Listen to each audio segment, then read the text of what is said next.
Inflation keeps cooling. Inflation has come down from its historic highs, though not far enough to stop plaguing the economy just yet. That's the takeaway from data released yesterday. First, the good news: prices rose at their slowest pace in nearly 2 years, having climbed 5% in the 12 months that ended in March. The increase is still higher than the 2% annual rate that policymakers seek to keep the economy humming, but is down from a peak of 9% last summer. The bad news is that other measures, particularly indicators that exclude food and energy prices, which are known as core inflation, tell a more mixed story. In the chart below, you can see that core inflation is more stable than overall inflation and, for that reason, is less prone to misinterpretation.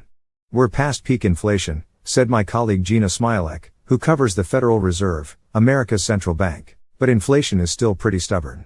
The mixed news suggests that the Fed's recent moves have worked to tame inflation, but that more action is needed to get price increases down to sustainable levels. Today's newsletter will break down the data and what the Fed might do next. There is an underlying story behind the numbers. Starting a few years ago, flush with money from COVID relief legislation and stuck at home during the pandemic, Americans bought more things they could use in their homes. So prices for goods, physical stuff like furniture and appliances, increased sharply over 2021. As the economy has recovered from the COVID shock and people have started to go out again, consumer demand is shifting to services, things you pay people to do, like make food for you at a restaurant or fly you across the country. Prices are rising accordingly, particularly across airlines, transportation and restaurants. As you can see in this chart, the trend is what policymakers are looking at now. It suggests consumer demand is still too high, first chasing limited goods and now chasing limited services, leading to increases in prices. There are some good signs for the prospect that inflation will fall further. The flood of cash that people got from the government during the pandemic is drying up, reducing consumer demand.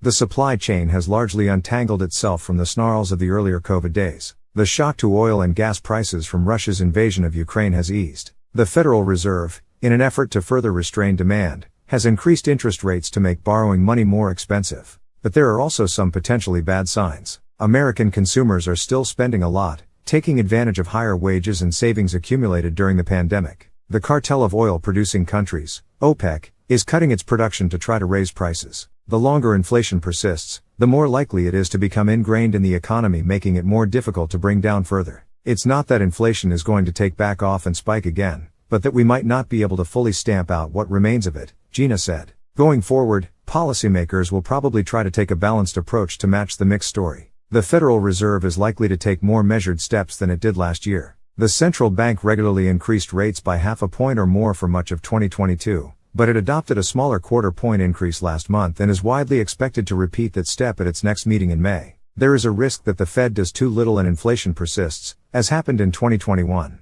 But there is also a risk that the Fed goes too far and does unnecessary damage to the economy, as this newsletter has explained before. A strong economy can lead to faster price increases, but a weak economy can put a lot of people out of work. Policymakers are trying to find a sweet spot between those two extremes. The latest inflation data suggests that the country is getting there, that an end to rapidly rising prices is perhaps becoming visible now. But the data is not clear enough to rule out a mirage. Lyndon Johnson was more of an antagonist to Martin Luther King Jr. than has been portrayed, Jonathan Eig and Jean Thea Harris write. Compulsory substance abuse treatment has its critics, but it can save lives, David Sheff argues. First Monday in May, what we know so far about the Met Gala. Textbook mistake: the publisher was not smarter than a 5th grader. Industry recruitment: she helps people of color find their footing in the arts. Tiny love stories: failed first dates and more tales of romance. Flexibility test: can you touch your toes? Advice from Wirecutter: the best mouse for gaming. Lives lived: Anne Perry was well into her career as a best-selling crime writer when her own murderous past was dramatized in a 1994 movie. She died at 84.N.B.A.